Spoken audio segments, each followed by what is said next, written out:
Good afternoon. Thanks, everyone, for coming. My name is John Mennel, and I'm a director with Deloitte in our social impact practice. And what we do, and we set up the practice about a year ago to do two things with clients. The first one is to help clients who want to incorporate social impact into their practices in a strategic way, so incorporate it in the core of the business. And the second thing is to work with clients who want to set up partnerships, so tri-sector partnerships with the public, private, and social sector to solve important social problems.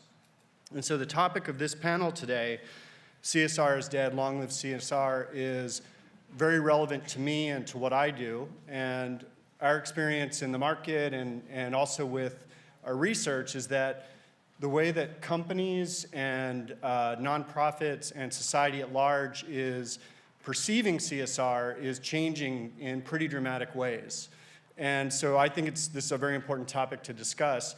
I also think for all of us, for what we do, it's important to understand more deeply what's happening with CSR. And there's a lot of talk about what CSR is and what the purpose is. Is it corporate philanthropy? Is it something more strategic, like social impact? Is it a way for organizations to partner and solve important social problems that they can't solve on their own? Or is it just PR? Is it something that companies do to put a good face on their core business as they're out maximizing profit? And there are different people who have views about all of those things as it relates to CSR. And I think there are some people who even say it's a passé term, that it doesn't describe what we're doing anymore. It's not important in the debate. And what's interesting today is we have four panelists who bring a very diverse set of experiences and perspectives on this topic. And so because of that, because we have this diverse set of experiences, and because also we're in campaign season, we're going to structure this as a debate. And we will try to keep it a bit more civil than some of the debates we've seen, though, but we want to stick to that debate topic.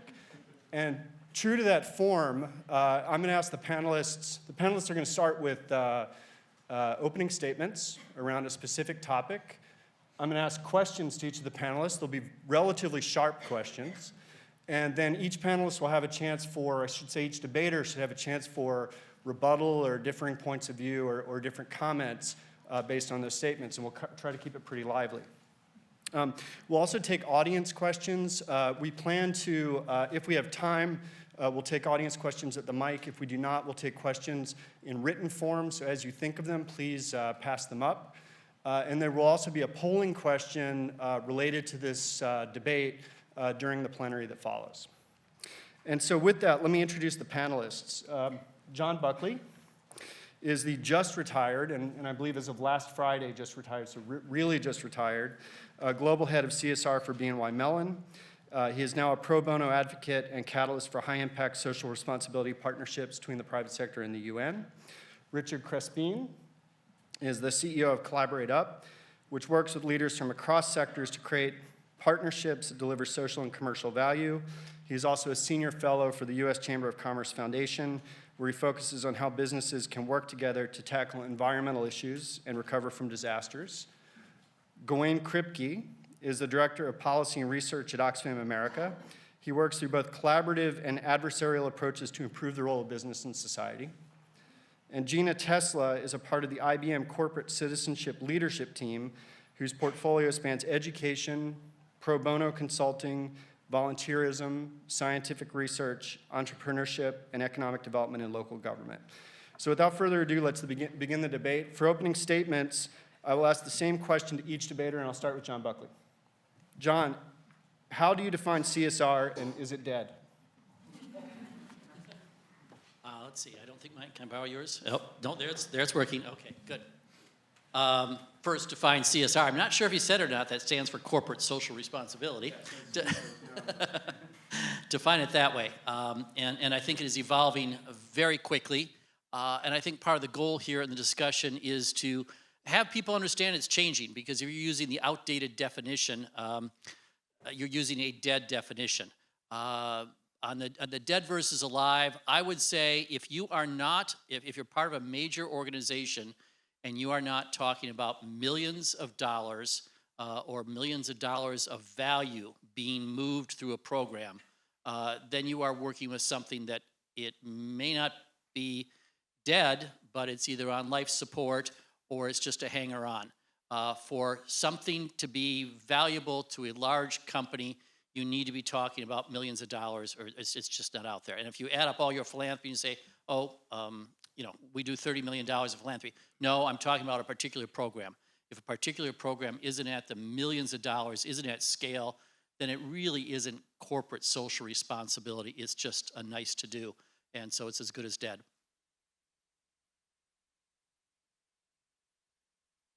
What is CSR and is it alive or dead? I don't know and I don't care, and I'm going to tell you 3 reasons why.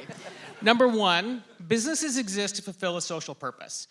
My clothes, the technology you're using right now, this building, all fulfill a social good. You can debate the relative value of those goods, my clothes versus, say, Angry Birds, but those are all social goods. And businesses do not exist outside of society or the environment. They are, in fact, intrinsically part of society and the environment. Number 2, businesses and markets, as they're practiced all over the world, are the single greatest force for good that humankind has ever invented, lifting more people out of poverty and enriching the lives of more human beings all around the world than any other single institution invented by mankind. And our lives, the lives of the people in this room and all the lives beyond it, have been touched by businesses today in dozens, if not hundreds of ways. And those businesses are actively improving your life and the lives of people all around the world. And number 3, if you're looking for a potential force for good, again, business is your best bet to improve the lives of more people at less cost and in less time than any other institution you can bet on. At CollaborateUp, we've been privileged to work on dozens of public-private partnerships, from combating wildlife trafficking to inclusive workforce development to climate change. And on every single one of those issues have stagnated in public policy alone. But businesses, NGOs, and governments all around the world are working on those very issues today and having actual impact. And not only are they having impact, they're providing new and innovative value for themselves, for society, and their shareholders. While legislatures have dithered on these issues, companies are acting. You look at climate change as just one example. I meet with CEOs all over the world. Every single one of them has a climate change strategy. So I don't know and I don't care what CSR stands for or what it used to stand for. What I can tell you, though, is what it needs to stand for and what I believe is the number 1 challenge for everybody in this room, and that is to figure out how to tap into the potential value of businesses to do not just less good, less bad, but to do more good. And that is the real opportunity that we have before us. And in that, business is a force for good. Well, that is alive and well. Great. Thank you. So Gawain, I want to ask you the same question. And I said I wouldn't intervene until after the opening statements, but I'm going to anyway. So we've just heard Richard, I think, argue that businesses inherently create social good. And that's the framing he used. So CSR is irrelevant because businesses are all about social good. So I'm sure you entirely agree with that framing. Well, that's a setup. Do I entirely agree? I mean, who can argue that businesses have done good? I wouldn't argue it. I do want to come back to the question. Actually, that's a straw man argument to say that they're good or bad. The question is whether they can do better and whether in some cases they do harm and need to mitigate that harm. On the occasion of this panel or debate, I took the opportunity to actually read some papers about CSR. And the question of what is CSR, I think, is really important, especially if we want to debate it. And yet, I can't answer the question. But what I can do is look at how other people have measured it and what they find in it. And what's interesting is among academics or analysts, they're trying to develop models for how to evaluate CSR. And there's different strands of thinking about CSR emerging. One is very positive, that CSR is part of a positive cycle, a virtuous spiral of activities within corporations. These are corporations and corporate leaders that want to do something positive, they want to improve their impact. And there is some evidence for that. They created a model for it, and they show that, for example, corporations that rate higher for CSR have better financial disclosures. Their reporting is better, and their financial accounting seems better. There's higher revenue growth among companies with higher CSR.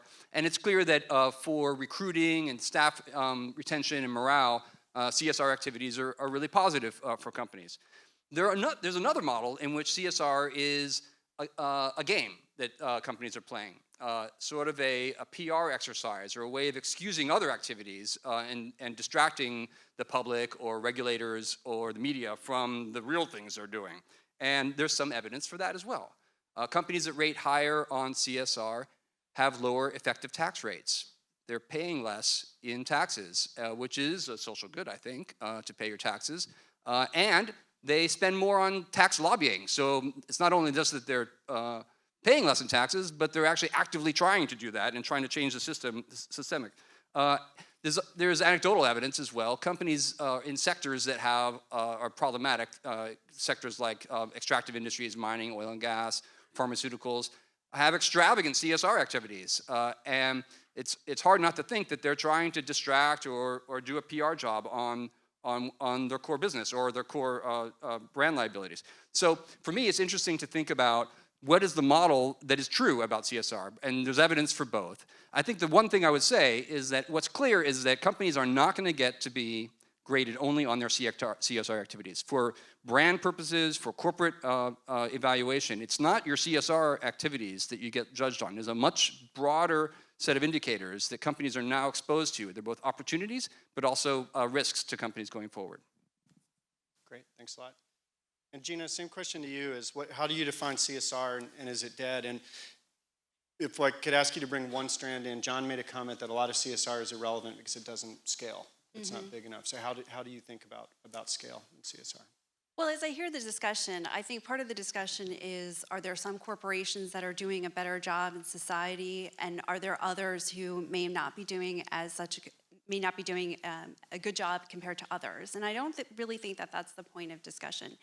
Naturally, you have a very high bar for how corporations should be functioning in society and what sort of practices they need to make sure that all of their employees are acting upon and how they're treating the environment and the communities where they're operating. That's just something that every company should be doing legally and morally and just sort of the most basic elements of what corporations should be doing. The highest level of corporate social responsibility are programs or companies such as IBM that are really thinking about what is it that we have to offer? What are our core values? What is this company comprised of? What is it that we have to offer?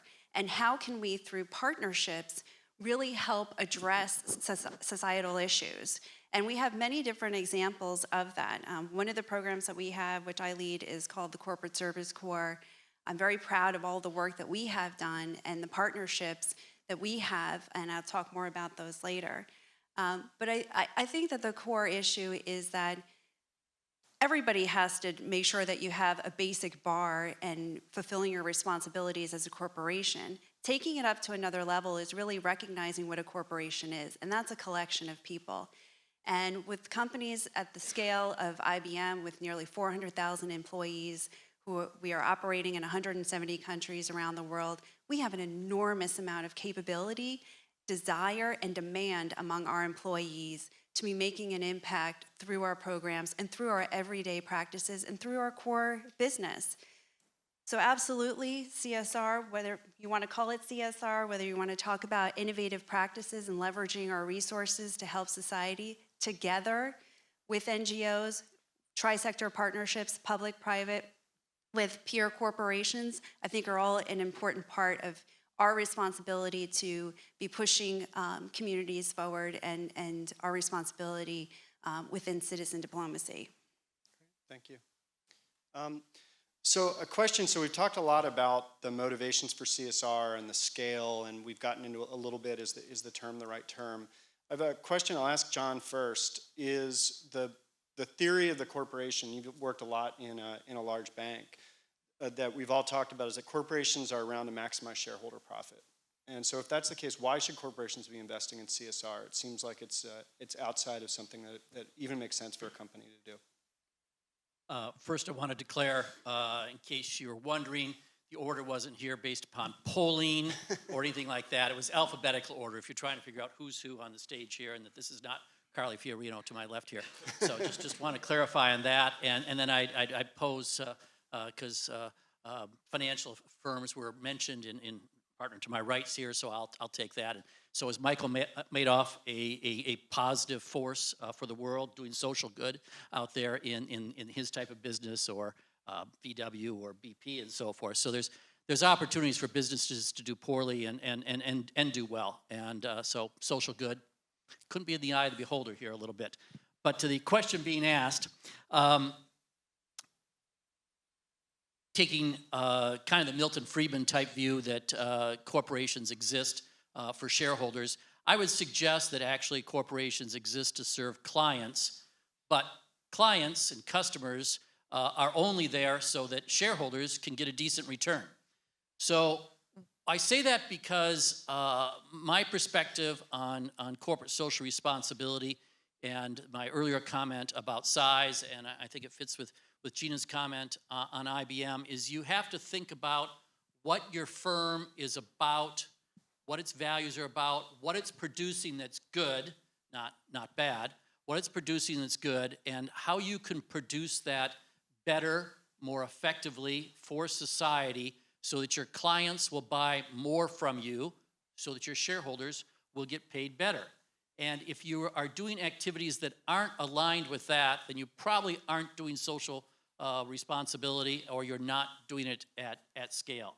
So needs to be material, needs to be relevant, needs to be more good, needs to be focused on client, and so at the end of the day that you're actually driving revenues from what you're after. That could be employees liking your product better, liking working for your company better, and so they'll do a better job. It can go to things like that, but that needs to be measurable and substantial in size. So Richard, I saw you wanted to get in, and I heard... Since I was attacked, I think the rules allow for me to... And I mean, what I heard John question is you're framing that businesses are inherently about social good. I heard him question that a little bit with the example of Bernie Madoff, obviously an example. So what I want to sharpen a little bit, and where do you draw the line? I mean, you have corporations that do very good things, but then in their supply chains and the way they work around the world, there may be things they do that are not so good. And how do you decide, if the CSR program is right, if that is a good company or not? Great, thank you. So a couple things. First of all, in my prior career, I helped to found something called Corporate Responsibility Magazine, and we evaluated the 100 best corporate citizens. We looked at the entire Russell 1000, which are the largest publicly traded firms in the United States, and looked for all kinds of things, from financial disclosures to governance to environmental, social, and governance issues. And I would distinguish a couple of things. First of all, I'm not saying that everything that a business does is inherently good. There are certainly bad actors, and I'm not saying that criminals like Madoff fit the category of people doing good things. What I'm saying is that you cannot separate businesses from the environment and from society as if they exist in isolation from one another, and that businesses are here to perform a social function, and that those social functions, like providing clothing and food and water and technology, those are social goods, meaning as in goods and services, not as in they are intrinsically good. So I would just distinguish that. And I would also say that my point is that, and I think I'm actually aggressively agreeing with you, John, that companies are here, they need to do more good, not just, as Gina said, not just do less bad, that's good hygiene. They need to do more good and to use their products and services for the maximum value, not just as shareholders, but for everybody around them. And I would say that the framing that says, oh, companies exist to maximize shareholder value is like asking the question, do you want to walk or chew gum? You don't need to, that's a false dichotomy. You don't have to make that choice. You don't have to choose between walking or chewing gum. You can, in fact, do both of those things, and companies are equally capable of balancing multiple priorities, including maximizing shareholder value, maximizing client satisfaction, employee satisfaction, and providing socially relevant goods and services. Anybody rebuttal on that? Well, and I'll ask another follow-on to help focus this, but so, and Richard, you brought up CSR Magazine. I don't know where you came out, but on it in CSR Magazine. But Gawain, you made the point about CSR sometimes being about PR for companies, and I want to ask this question about when is CSR truly effective? When is it a sign that the company's doing good, and when is it PR? And one of the things I bring up is BP before the Gulf of Mexico spill, or Volkswagen before the issues that they've had, ranked very highly on the CSR rankings, right? So not ours. Okay, good, good. So how do you tell? And what's the right balance? And both to Richard and Gawain. Gawain, why don't you come first? Okay. Well, I think you have to balance a number of things, and you have to. At Corporate Responsibility Magazine, we looked at 460 some odd different indicators, balancing everything from financial performance, which is looking at shareholder value, through to the environment, to governance, to social responsibility, to philanthropy, and a lot of different things. So you need to have a balanced portfolio of metrics. You can't just look at one thing. You also have to look at things longitudinally, so over time, and some companies will rise and fall. We have, at Corporate Responsibility Magazine, we were very focused on transparency, whether the degree to which companies disclose their information, were willing to stand up for public scrutiny. BP never made our list, VW never made our list, Apple never made our list, because they were not very transparent. And we believed that sunshine, as with many things, kills disease, so we wanted more sunshine brought into companies. Just to follow up, the transparency that you were rating them on, was transparency within CSR or transparency across the company? Across the company. I think that's important. I think the measure of CSR is not necessarily the CSR activities. For an organization like Oxfam, with a mission around development, poverty reduction, and human rights, you don't first look at the companies to measure their impact. You look at the communities in which, or the supply chains in which they're involved, and then try to evaluate what the role, positive or negative, of companies are. And we've been trying to focus the question of value or impact on the beneficiary, the so-called beneficiaries, the communities or workers or vendors into their supply chains. That's the place to start, and then look at how the company fits into that. We've been trying to develop tools in that direction to help companies and to work with companies, sometimes positively and sometimes negatively or adversarially, to try to make improvements. We found a lot of companies are actually pretty interested to know how their supply chains or their policies are having impacts in communities, and they don't feel like they know. They know what they think, and they know what their own staff are telling them, but they don't necessarily know. And they need external voices and observation tools to figure out what's going on. Oxfam has been trying to develop some of these tools. We have something we call a poverty footprint, which is a methodology to try to evaluate the impacts on poverty and human rights in supply chains. And we've been doing human rights-based evaluations of community projects, so project-based analysis of what the human rights impact of different investments might be. So part of it is about tools, and that's not looking at CSR, that's looking at specific supply chains, communities, human rights violations, and trying to figure out what the role of different companies are in those. I think there's also a positive way to look at all of this, which is to say, sort of isolating some of the important societal issues that we're all grappling with. And what is the value that a particular company has to offer to help advance that? Because we need corporations. We need the insights. We need the type of problem solving. We need the collaboration. We need to bring together global tools and technology. And if corporations are missing from that equation, if you're grappling with issues and you're trying to figure out how you can solve them, and you're not thinking about how you can tap into the enormous potential that people in corporations can bring to a particular issue, then you're missing a very important partner from the entire ecosystem. I think it's about really raising up the discussion from not simply measuring whether a company is doing good or bad, but also what is it that they can bring to help address an issue that that one entity couldn't be doing alone. And I think that we see the value of that in a lot of activities that we do, whether it's looking at how we can help advance education, whether we're looking at how we can be more inclusive in terms of bringing more women into economic development, raising GDPs across the world, whether we're looking at health. There are a lot of different ways that companies can play a very important, I think, vital role. And if you're not looking at them as a resource, then I think we're missing an important player. Good point. I'd like to jump in just a little bit, coming back to the tax rate and the walking and chewing gum. We were in the green room here a little bit, and Gina pointed out well that there's a lot in corporate social responsibility that is basic hygiene, and I'll call that the chewing gum. You're really not getting anywhere in chewing gum. The purpose is to get somewhere, and so walking matters. And so I wouldn't put these two on the same hierarchy, walking and chewing gum. Yes, you can chew gum, but the investors own the company, and they're going to drive, and it's going to be about walking is the top priority. If you can't chew gum, then spit it out. But if you can chew gum, great. The point is you have to walk. But when it comes to ratings, there's a lot of things to rate on, but most of it ends up being hygiene.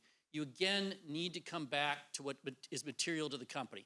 For example, a lot of this is difficult to measure. When it comes to tax rate, I know a major financial institution, I know taxes in this country, if you don't know, haven't listened to Republican debates, they're 35%, the highest in the world, and this major financial institution pays 25%.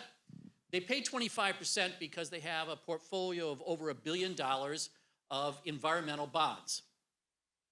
So, this company, top-rated financial services company in terms of corporate social responsibility, has a lower tax rate than other companies. Is that a bad thing? This data is hard to work with. You need to instead focus on, well, what's material to that financial institution? And for a financial institution, I would suggest to you it's kind of like airlines, safety, risk management. Are they managing risk well? That becomes the key question as to whether they're providing social good or not goods, social good or not. Good point. And just building on what John said, and Gina, I wanted to go back to your point. It sounds like what you were articulating was a bit of a shared value argument, right? That companies should do what they're good at for social impact. The other part of that argument is that companies should also be able to make money. It should have positive business impact on their business. And I think I heard John, and I think I heard everybody actually make a bit of that argument. With the programs that you manage at IBM, how do you think about bottom line impact? Do they have bottom line impact? How do you measure that? Absolutely, they must have bottom line impact. And this is part of the thinking that we can bring when we're looking at societal issues is we have to answer to what the business impact is in order for our programs to be sustainable. And with our program, the Corporate Service Corps, I'm very proud to say many of our partners are here today, and thank you for being here for your partnership. We really are at the intersection of business and society. What we do is we have a triple benefit of leadership development, community impact through pro bono problem solving, as well as benefit for IBM. So if you're really smart about it, you can think about how you can simultaneously do something where you're educating your employees, you're motivating them, you're retaining them, while providing the absolute best contributions, high-skill contributions that you can to communities, and doing so in a way that makes sense for the business, whether you're bringing more visibility, for example, through the Corporate Service Corps, whether we're bringing more visibility to IBM in growth markets, whether we're providing added value to our clients when we invite them along on engagements and when we teach other companies how they can engage in this type of activity. And of course, tying back to our first benefit of employee engagement. It's a very unique way for us to make sure that we're taking the very best talent that we have in the company from around the world, from over 60 different countries, putting them together in teams, and really leveraging their thirst and demand to have opportunities to contribute in a very high-skilled way back to communities. So if we are teaching our employees, for instance, if we're, I'm very proud of a partnership that we have right now with the Peace Corps, and we heard about it in one of the earlier sessions. We're on the ground right now, and we're working in Ghana, and we're working on how we can provide more access to education, remote access to education for girls for whom they often are not able to continue their education once they get into secondary school.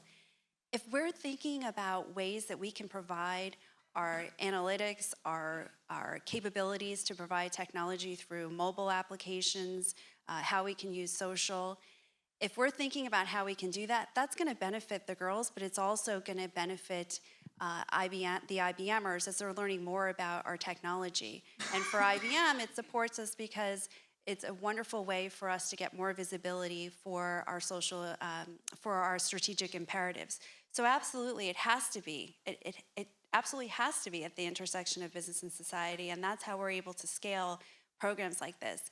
And a last point about that is that also reflects a partnership. Clearly, we're able to accomplish much more because we are working together with the Peace Corps and because we're working together with our NGO partner, Pixara Global, who's here as well. Great.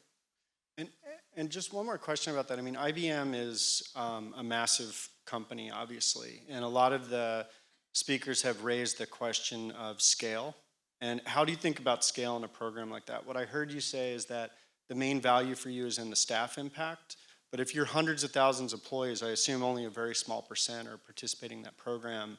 Does it matter? Do you worry about, blowback if it's not a reality for most of your employees? I think that that's a great question. And the reality is that we do, it is something where there are two things. One, having a program that is so sought after and is in such high demand is very healthy for our employees. Our employees will work hard for years to become eligible for this program. We have a very, very competitive application process, and I think it's very healthy for people to have something to aspire to. The second thing is that I'm proud to be an IBMer because of this work that's happening. Not everybody will be able to go through this program. So they might be able to participate in other ways. They might be able to participate through high-skilled volunteering at home, or they might be able to engage in other types of programs that we have where they can work remotely.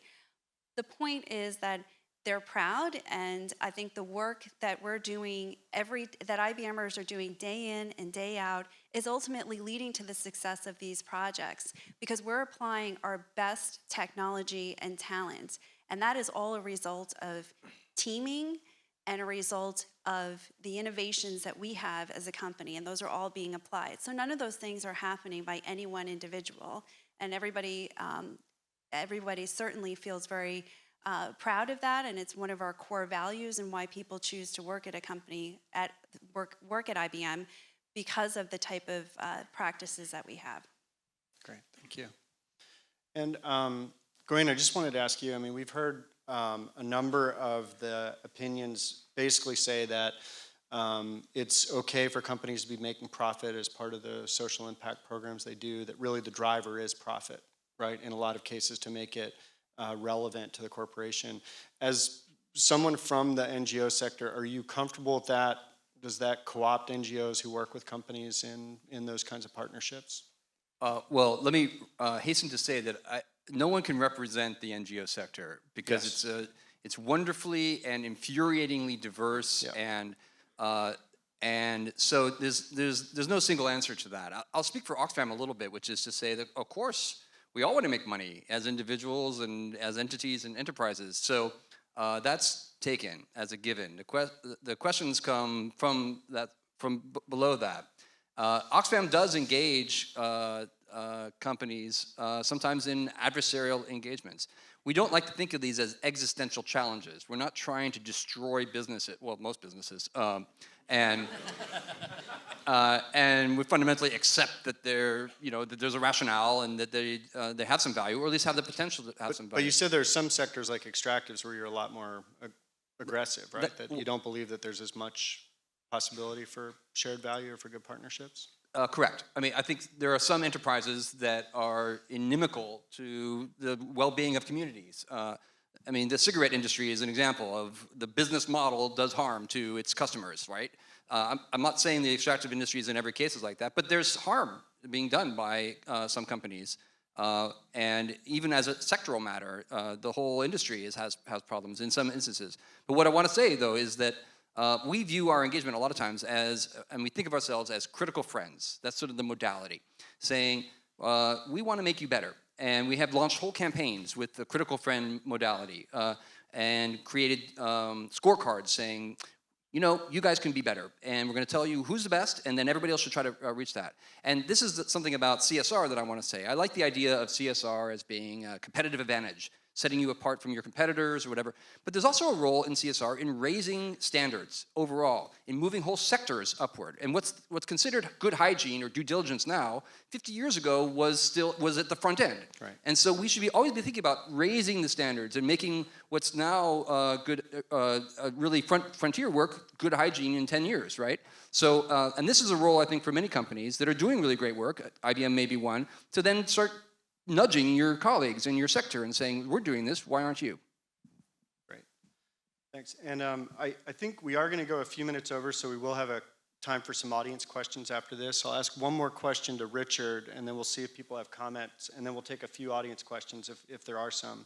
And Richard, the question I have for you is, we've talked a lot about, and we got on this topic of, we've gotten a little bit into the topic of partnerships and what makes good partnerships. And the importance of companies want to do partnerships with NGOs and the value in that. When I talk to big nonprofits in particular, a lot of what I hear from them, frankly, is partnerships are really difficult and we would rather just get the money. And what do you say to that? I mean, are they right? Are there cases where that's wrong? What do you think? Well, a couple of things. First of all, I would say, I got out my pointy stick to make it a fun and interactive debate, but I would just say that there's a lot of opportunity for the problems that we're dealing with, whether it's education or climate change or anything, they're so big. There's so much room for partnership and so much room for all kinds of actors, governments, nonprofits, businesses, to all share in the struggle to try to tackle these problems. And I would argue that partnerships are one of the #1 ways in which that can be done. They are very hard. We were having a conversation about skills-based volunteers and looking for what is the right way to bring the best of the company to the partnership. And the reason why that's hard, and why I think a lot of NGOs sometimes say, no, I'd rather just have the cash, or why if I'm going to take volunteers, all I can really think of to do for them is to have them go bang nails or move things around in an office, is because those things are non-fungible, right? Cash is fungible. Basic manual labor is fungible, and I can get pretty much anybody to do it.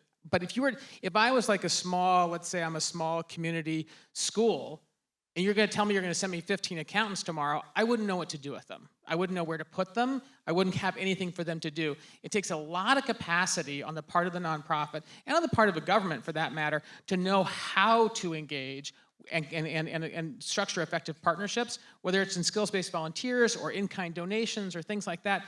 Really, really difficult to work with. At the same time, we need to find those opportunities, because oftentimes I did a lot of work with my friend Gerald McSwiggan from the U.S. Chamber Foundation on disaster response after Sandy.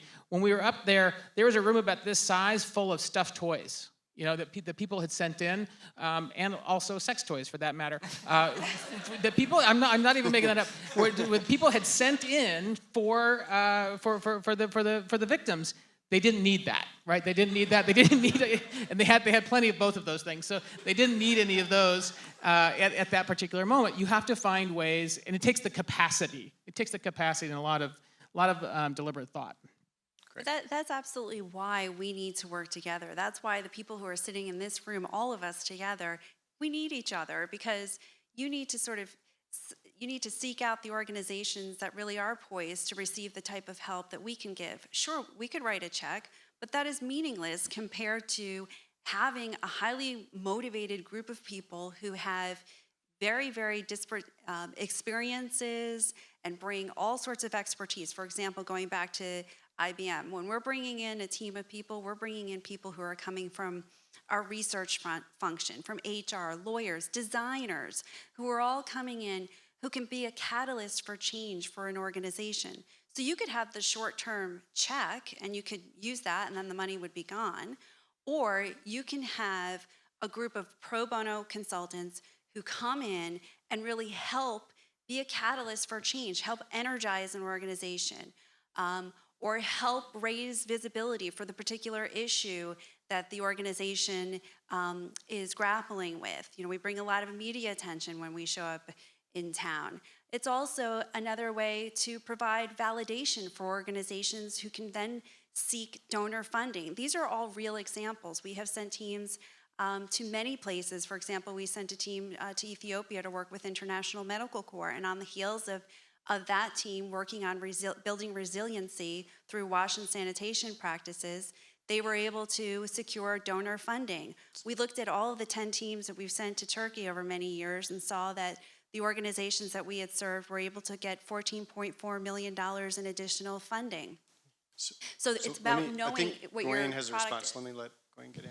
Yeah, well, I just want to say that the issue of the appropriateness and the cost effectiveness of help is not a question only for corporations and CSR.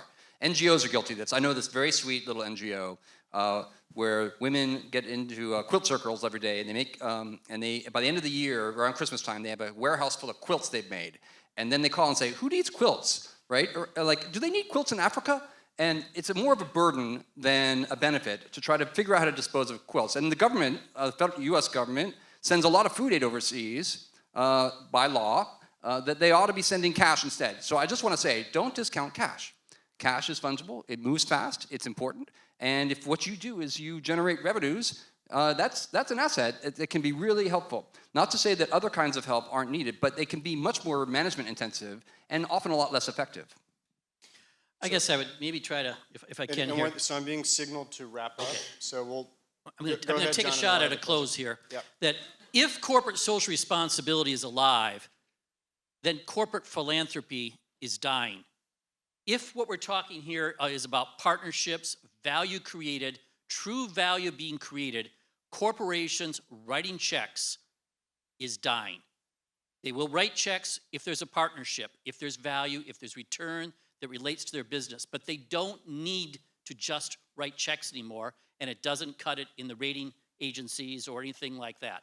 So CSR alive, philanthropy dying, and people probably need to understand that if they're approaching corporations. Great. And with the closings, and John, I think that was most of your closing, we're going to try to close with what's next and where to go. And so for the government, nonprofit, and corporate people in the room, what's the key takeaway from this? Is that it? No more checks? No more writing checks? Stop there. Okay. Who's next on closing? I think the key takeaway is, as I've been underscoring throughout, is to really understand the type of value that we can bring. We have provided through our program, we've also provided over $3 million of contribution to USAID. We're also working closely with the State Department on identifying NGOs in Morocco who are the ones that the State Department has an interest of working with to increase youth employability, which I think ties directly to some of the comments that we heard from the director today. So we are all part of this ecosystem, whether we like it or not, and we have a tremendous amount of value. So what I would say is, it's up to you to think about how we can help you expand the benefits that you're trying to give, and how we can provide even more value through our corporate contributions. And if there's one thing to your government partners, what can they do?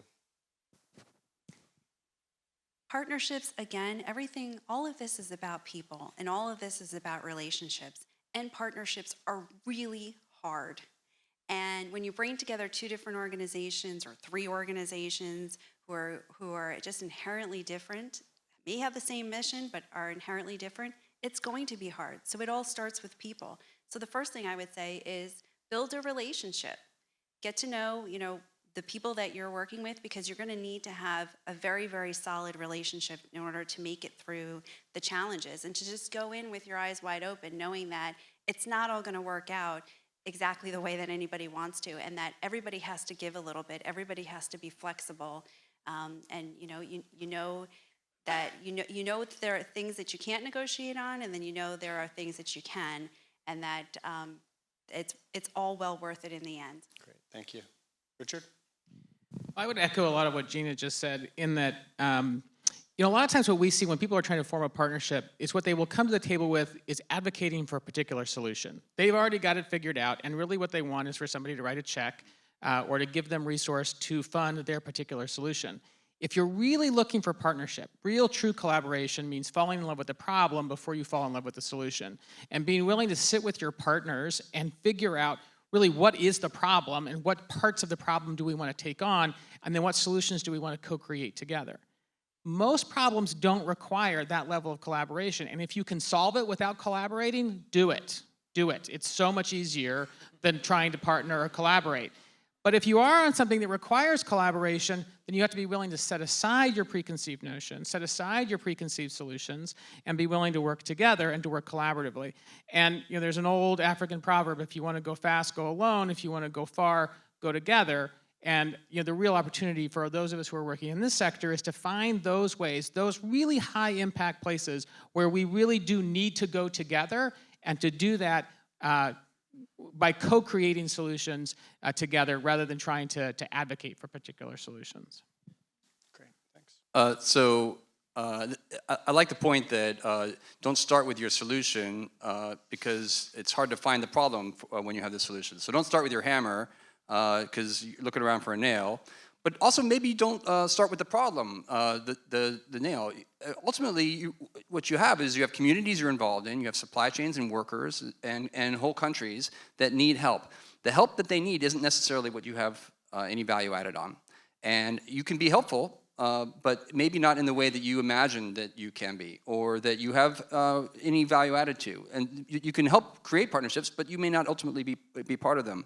The things I want to say, for Oxfam, we do some partnerships, but really we do a lot of engagement. And I have to say that when we end up in at the doorstep of the VP for corporate social responsibility, we feel like we've failed, because that's often a backwater, a dead end. We want to be talking to supply chain managers, or we want to be talking to the CEOs so that we can have their voice, talking about how the sector needs to improve, how regulations need to be improved, how sometimes legislation is needed to make things better. So the voice, the corporate statesman role of companies and their social responsibility, not just corporate social responsibility, but their role in societies, I think is really missing. And the supply chains themselves, the actual business, who they buy from, how they buy, the vendors they look at, those are really important elements too. Great. Well, thank you very much. So I think this was a great conversation. Some of the things that stood out for me were focusing on partnerships where you can't solve a problem by yourself, the importance of focusing on scaling and the profit motive as it's associated with the impulse to scale, and transparency around what's done. So thank you very much. It was a great panel. Thank you.